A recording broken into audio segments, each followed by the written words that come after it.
mangwanani akanaka muri yeZimbabwe. Tinokuchingamidzai zvekare kune chimwe chirongwa pano Facebook Secrets and Confessions. Kuri sei kwose kwamungava muri kumativi mana enyika. Tadzoka zvekare nawo masecrets nemaconfessions.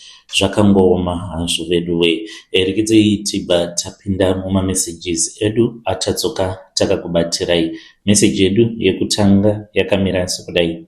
Hanzi, makadi zvenyu mukoma, please post my story makaviko chitupa changu. Ininiwo ndiri murume uye zvekare ndiri makore 46 years ekuberekwa. Ndiri kutambudzwa nemweya wemufi.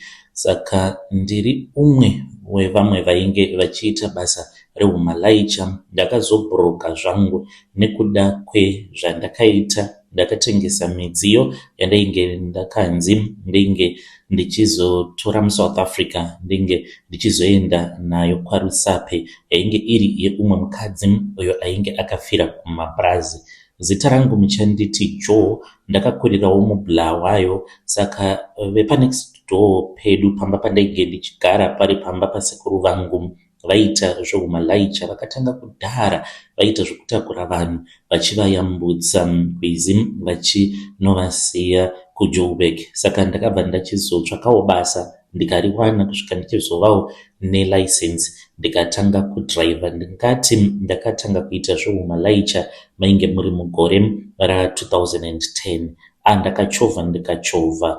Ndakazowana bhesi rangu muLimpopo kuma areas ekumachangani uko ndokwandainge ndine macustomers angu akati wandei. Mainge muri mugore ra2014 ndakabva ndachizopiwa taskiwo neimwe mhuri muHarare. Vakandiudza kuti vainge vaine hama yavo uyo ainge akashayika, vainge vachida kuti ndinge ndichienda kuSouth Africa kuGiyani iri muLimpopo but kuri kumaPrazi kunotora midziyo yeumwe mukadzi hama yavo uyo ainge afirapo ikoko. Saka ndakabva ndachizosimudza motikari kwava kuenda ikoko kuLimpopo muGiyani. Saka pandakazoti ndichinosvika mumaPrazi, zvinhu izvi zvainge zvakatochengetwa nemuridzi wepaPrazi. Mukadzi iyeye ainge atovigwa nechekare, ainge aine midziyo yake yainge yakawanda.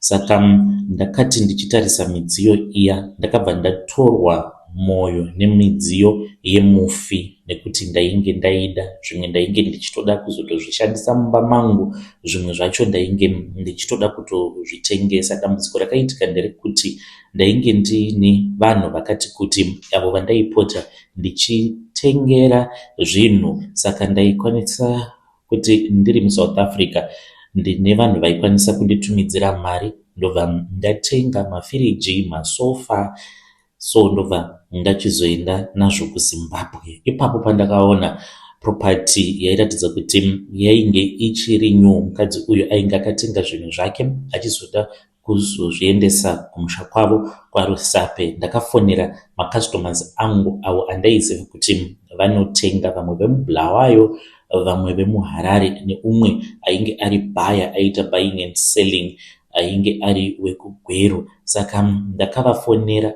vakandiudza kuti pane zvavainge vachida pazvinhu izvo zvandainge ndichida kutakura. Saka painge paine masofa, mubhedha wainge uri mutsva, firiji paiva neimwe yainge iri no-one, yainge iine dispenser, imwe yacho yainge isina.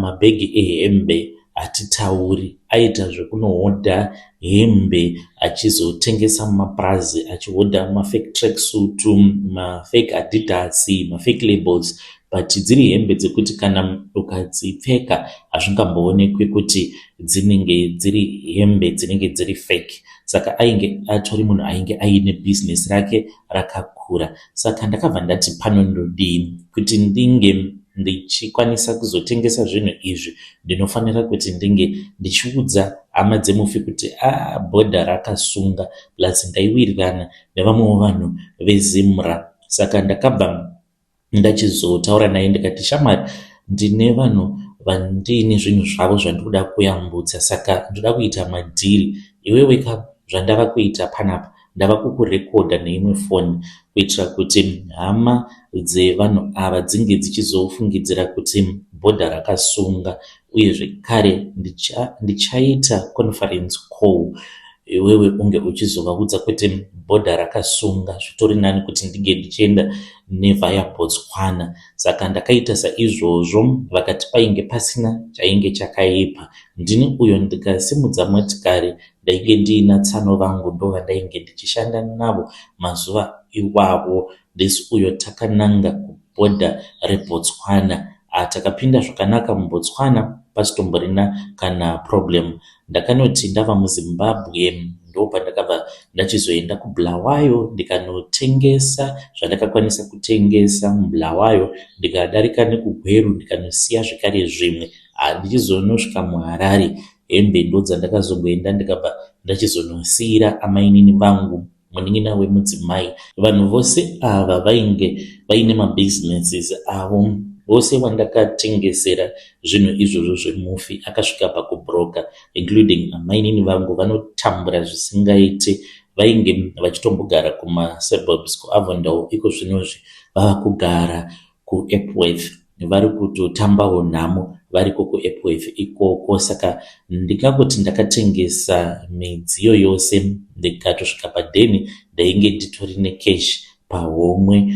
Mudzimai wangu ndakamurondedzera zvose, uye zvekare hama dzemufi ndakadziudza kuti midziyo yainge yakatorwa nezimura pabhodha, nekuti zvinhu zvacho zvainge zvisisina mareceipts. Saka vakatongozvinzwisisa, because kana munhu akakuudza kuti zvinhu zvatorwa pabhodha, ko ungagoita sei? Mukomana she takararama. Ndikangoti kutanga mugore ra2017 mwana wangu mukomana ainge ava muform 1 akabva atanga kupenga. Akangotanga kupenga zvisinganzwisisiki. Akangoti ari kuchikoro nerimwe zuva ndokubva atanga kurova umwe mwana kuchikoro ikoko. Ndakafonerwa zvichinzi mwana wenyu ari kuita bullying, kunoko anetsa nekuda kwenyaya yebullying. Ndakadhiraivha nemudzimai tikaenda kuchikoro. Ipapo zvinhu zvedu zvainge zvichiri kutofamba zvakanaka. Tainge titori nekabhizinesi kedu katainge tichirana. Pandakasvika paground ndopandakaona kuti situation yainge isina kumira zvakanaka. Mwana wangu aingoyerera madziwa, achidya madziwa iwawo. Mwana anenge ava form 1 achiita zvinhu zvakadaro. Saka zvainge zvitongori pachena kuti mwana ainge atova nema mental health issues. Takamutora tikadzoka naye kumba, ndo patakaona kuti mwana ainge asingachanzwi zvakanaka. Mwana akatanga kunyora, ainge achitora mabhuku ake ekuchikoro obva atanga kunyora papeji roga roga kuti mufi Joe ari kuti ndinoda zvinhu zvangu. Mufi Joe ari kuti mwana wako haangapori kusvika sofa rangu wariendesa kwaRusape. Mukoma pandakaratidzwa mabhuku nemunin'ina wangu vatainge tichigara naye, ndakashamisika nazvo, because vana vainge vasingatozvizivi izvo zvainge zvakaitika, zvekuti ndainge ndakatengesa zvinhu zvemufi. Hana yangu yakarova. Mwana akabva atotanga kutopenga. Takatombomushaya tikazomuwana musango.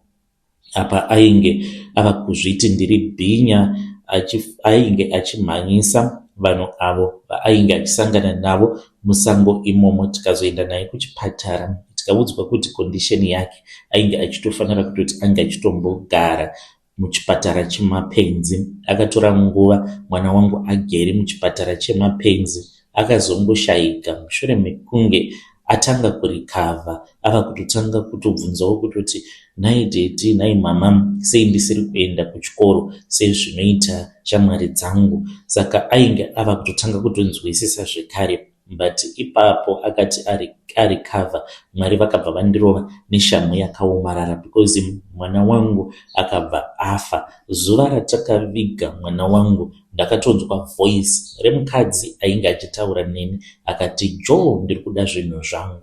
Joe, ndati ndiri kuda zvinhu zvangu, endesa zvinhu zvangu. Enda unotaura nehama dzangu kuti mweya wangu unge uchikwanisa kuzorora.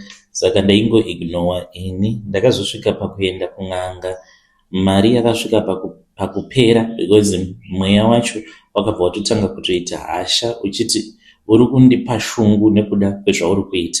Mari dzose idzi dzauri kupedzera kun'anga, wadi wangoenda ukanotaura nehama dzangu, idzo ndichadziudza kuti ndinoda chii kubva kwauri. Iwo mweya wacho wainge uchitaura kuti handisi kutomboda kukurova neshamu yakaomarara, handisi kuda mombe dzakawanda kubva kwauri. Chandiri kuda kuti unge uchiita ndechekuti unge uchienda kunotaura nehama dzangu. Saka ndakanzwa kutya kuti ndige ndichienda kunotaura nehama dzacho, ndikabva ndanyarara. Mwana wangu wepiri akazotanga kurwara, ndakasvika pakutengesa motikari ndikanobuda kuZambia uko ndichiedza kuti mwana wangu ange achirapiwa. Ndikabva ndabhuroka. Samalaicha ukagara watengesa motikari zvinoreva kuti unenge watobhuroka. Saka ndakazongosara mukomana ndisisina kana chandainge ndinacho. Mudzimai wangu akazototanga kutotsvaka basa, akatanga kuenda kubasa. Ungori upenyu hwekungotsanzidzira. Saka ndinoda kuti unge uchiudza vamwe vanoita zvokutakura zvinhu, vana Malaicha, zivai kuti zvinhu zvevanhu kana mukazvitora, especially kana zviri zvinhu zvemunhu anenge akafa, unofanira kuti unge uchizvisvitsa kuZimbabwe. Kana zvatorwa ungoti zvatorwa uchitaura chokwadi, asi usazoti zvinhu zvatorwa izvo zvisina kutorwa, nekuti unozviparira ngozi nekuda kwezvimwe zvinhu zvinenge zvisitomborina kana basa rose. Ndiyo secret yangu pari zvino. Ndinongoitawo zvimapeace jobs. Ndanga ndagara hangu ndiri munhu anoita zvekuvaka. Kana muchiziva vanhu vanenge vaine maconstruction company avo vanenge vachidawo kuita business nemi, ndapota mukoma ndinokumbira kuti munge muchizondilingisa navo vanhu ivavo ndikwanise kuwanawo zvimabasa zvekuita, ndigere muno muHarare. kuBulawayo zvekare ndinosvika. Muri yeZimbabwe ndo message iyo yandakatumidzirwa ichibva kuna mukoma vedu. Ngatitaurei navo mucomment section. Mukoma vedu ava zvakangoma hazvo vedu hanzi kana kuBulawayo ndinosvika vanogona kuvaka, hanzi ndinogona kuvaka. Kana muchida kuvapawo mabasa you can speak with him in the comment section. Zvakangoma hazvo vedu Regedzai tibva taenda panyedu inotevera. Nyedu inotevera yakamira sekudai so. Hanzi makadi zvenyu mukoma, please post my story makavika chitupa changu. Ndauyawo pano ndiine confession iyo yandinayo. Ininiwo ndiri mudzimai. I am very tempted kuti ndige ndichiita zviri kuitwawo nefriend yangu, hazvizivikanwe nemurume wake. Iye she is a stay at home wife. Handingati munhu anoshaya anything, anopiwa zvose zvaanoda nemurume wake. Murume wake munhu atori nemari, anotoshanda basa rakanaka, vagere zvakanaka muno muSouth Africa. Saka one day ndakati ndaenda kumba kwake, ndopandakabva ndachizoona chimaski. Pane zvimwe zvimamimuso zvakamboitwa zvezvimamaski pachisekwa mwana weumwe celebrity ainge alikisa manutsu ake. Ndikatanga kuseka ndikati ko chinhu ichi unochidii? Ndopaakabva ati ndikakuudza what I've been doing, promise me kuti you will keep it as a secret. Saka akabva andiudza kuti iye anoita zvestripping online, anenge akakavha kumeso kwake, hanzi anobhadharwa nevarume online. Ndikati iwe unonyepa, how can men pay you for something like that? Mukoma akabva atora imwe foni yake yakati haizivikanwe nemurume wake, akandiratidza rimwe group repaTelegram. Vanoita zvehosting paTelegram ipapo, vanoita malive shows avo vachiita stripping, vanenge vachibhadharwa mari. Akatondiratidza maSMS anopinda ema-e-wallets, anogara aine ma-e-wallets akawanda avo mamwe aanenge akatomirira kutoridhima. Ndikamubvunza kuti so per month unowana mari? Akanditi ndinobata about 12 to 13k or 14k each and every month. Iyi imari yakawandisa. Ari kutoendesa imwe brother yake kucollege nemari iyoyo. Ari kuti kana apedza zvidzidzo zvake, hanzi sezvo iri a critical skill, anokwanisa kutoapply oenda kunyika dzakaita sana Australia, zvinoreva kuti kutozvisimudzira kauku. Ndikakwanisa kuwana mari yakawanda kudaro mukoma, upenyu hwangu hunobva hwatochinja nedzimwe nzira dzekuti handizivi kuti ndingarondedzera sei. So I am here mukoma, ndikudawo kuti muri yeZimbabwe munge muchindipawo mazano. Ndoitawo here zviri kuitwa nefriend yangu because nechimaski chaanenge akapfeka ichocho, it's very hard to recognize her.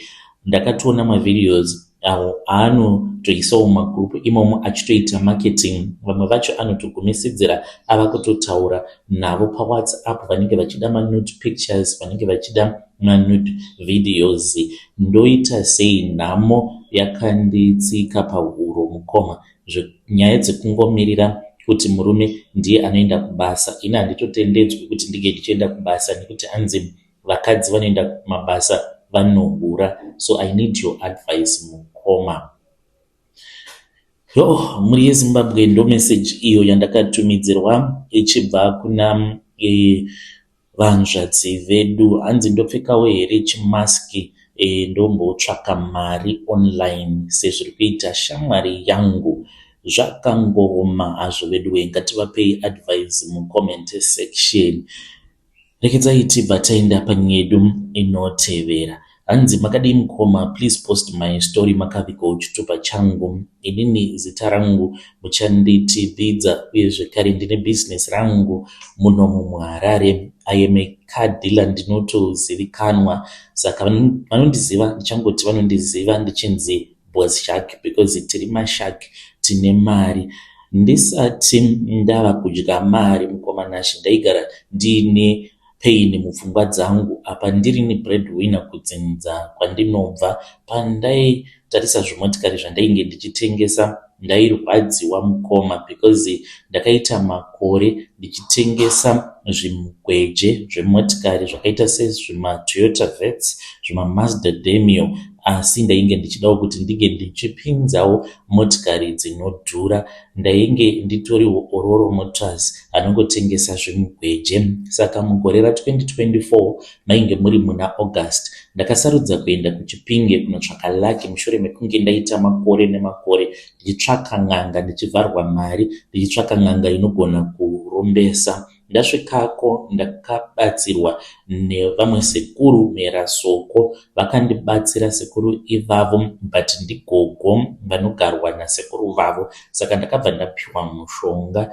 weLucky, ndikabva ndachizotengeserwa mvura yezvitunha, uye zvekare ndinopota ndichinosangana nomumwe muzukuru wavo Mamutare uyo anoita zvekutengesa mvura dzezvitunha zvekare. Saka ndakatanga kutengesa zvimugweje zviya mukoma. Ndaiti kana ndikatengesa chimotikari chandatengesa ndaibva ndakwanisa kutonotenga imwe motikari. Ndainge ndava kungolinka nedzimwe mbinga mukoma, ndizive kuti mbinga idzodzo ndailinka nadzo sei. Ndaingoti ndikabata kamari ndobva ndatongosangana nembinga iyo inenge ichitoda kutonditengesera motikari at cheap price, kana kupiwa motikari nembinga yobva yanditi shamwari nditengesere motikari yangu, obva uchizotora commission. Handina basa nazvo kuti uchatora commission yakawanda sei. I just want this car gone because ndoda kupinza imwe fleet yemotikari dzandinenge ndichida kuti ndige ndichizoshandisa. Saka ndakaona kuti mvura iyo yandainge ndichishandisa ndichimwaya payadi pangu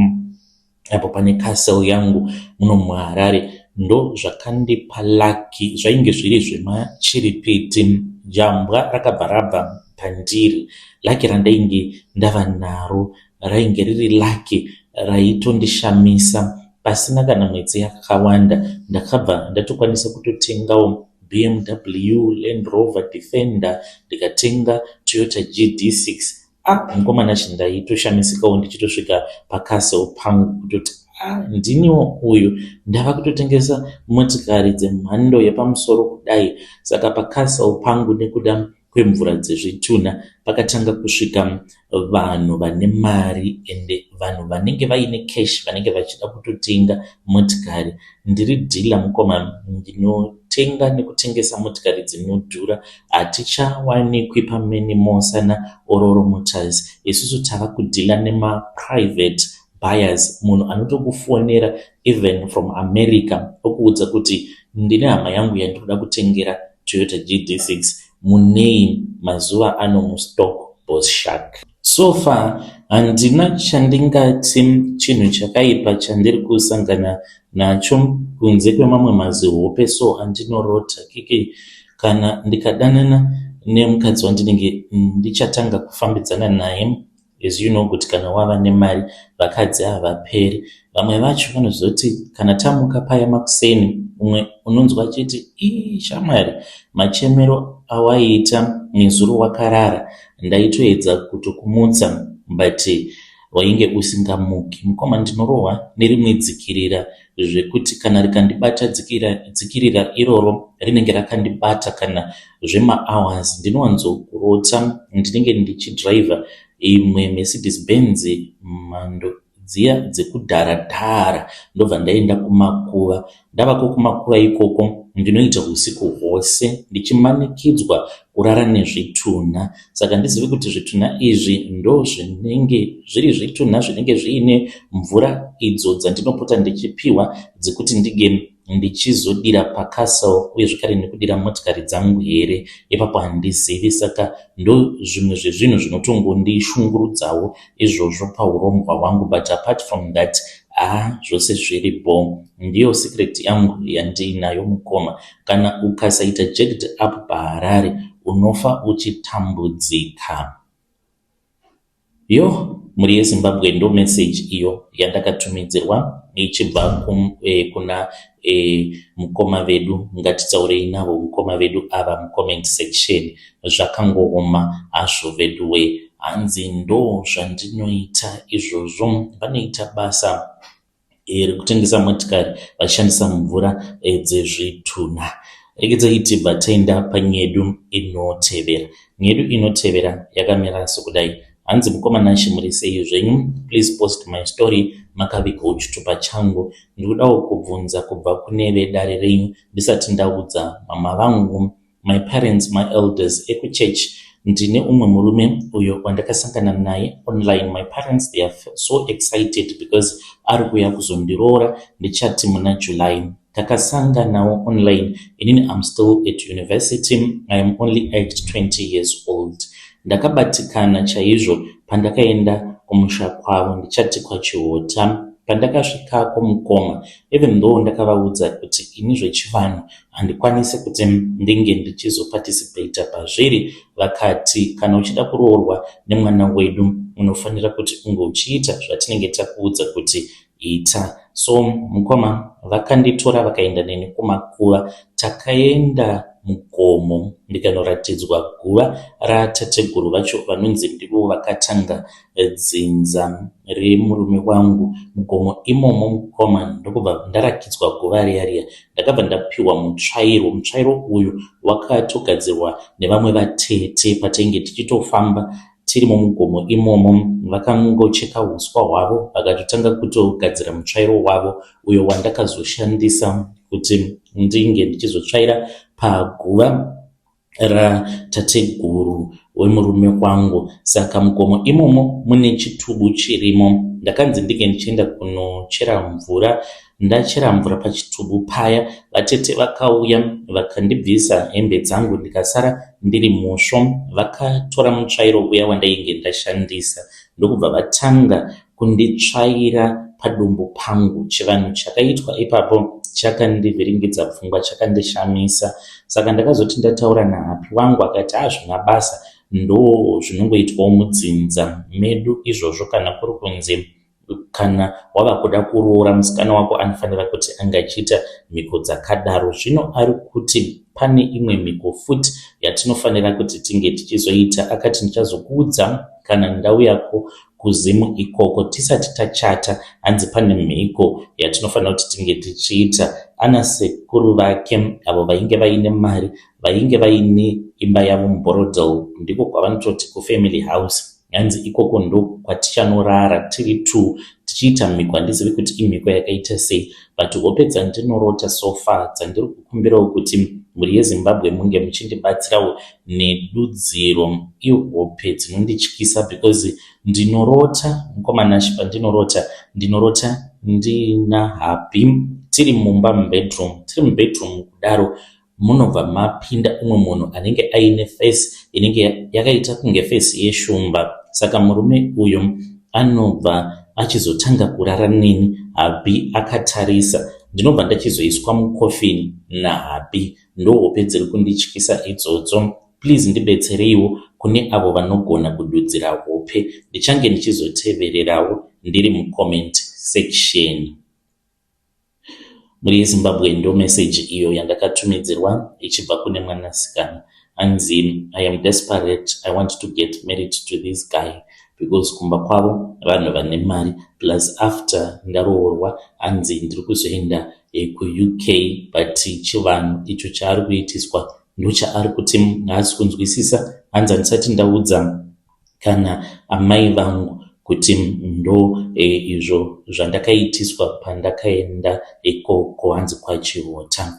Ngatitaurei navo mucomment section vahanzvadzi vedu ava. Regeredzei tibva taenda panyaya yedu inotevera. Hanzi mukomana chimakadii zvenyu, please post my story makavikawo chitupa changu. Ininiwo ndiri maid muno muHarare. Izvi ndo zvandinoitiswa nevanhu vandinoshandira. I do not want to do this anymore. Iro rinogorera 2026 pariri kupera ndiri kubva ndasiya hangu basa because mwana wangu ari muform 6 izvezvi. Kana apedza chikoro ndobva ndasiya hangu basa. So pandakatanga kuvashandira vanhu ava, ivo vakange vachindipa candle vachiti ndinofanira kudzima light, ndobva ndabatidza candle randinorara ndakabatidza. Vakasvika pakuzondibudira pachena kuti ivo vanhu vanoshandisa mishonga. Saka iko zvinozvo zvandava kuita. Usiku hwoga ndinomuka, pane dzimba dzavanotondiudza kuti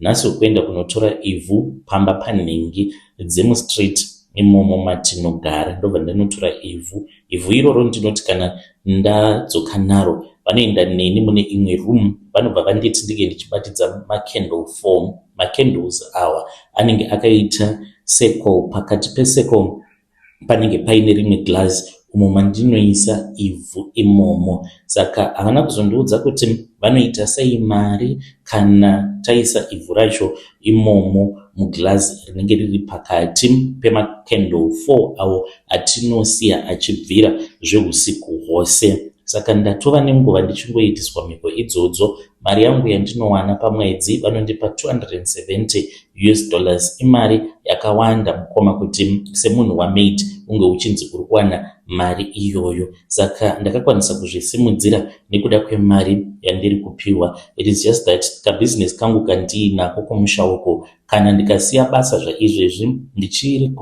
kubhadharira mwana wangu school fees ndinobva ndabroka. Asi kana mwana asingachaende kuchikoro ava kundibatsira business racho iroro, at least zvinenge zvava nani. Mukomanashi ndinotya kutovabvunza vanhu vandinoshandira kuti nhai ivhu iri ramunotora riri ivhu ramunondituma kuti ndige ndichienda kunotora mudzimba dzevanhu, ivhu iroro muri kurishandisa kuita sei? Vanhu vane mari, mabusiness avo avanorana hazvitombonzwisisiki kuti vanhu vanoita business rei.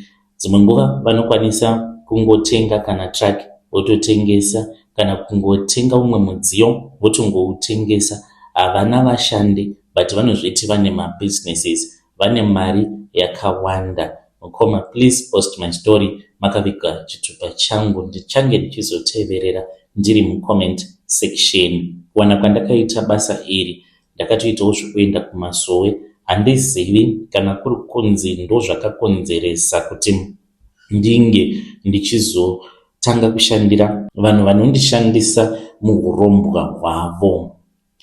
Muri Zimbabwe ndo message iyo yandakatumidzirwa ichibva kuna vahanzvadzi vedu. Zvakangooma hazvo vedu $270 yavari kuti vari kupiwa kunemi madomestic workers munoshandawo as madomestic workers muZimbabwe.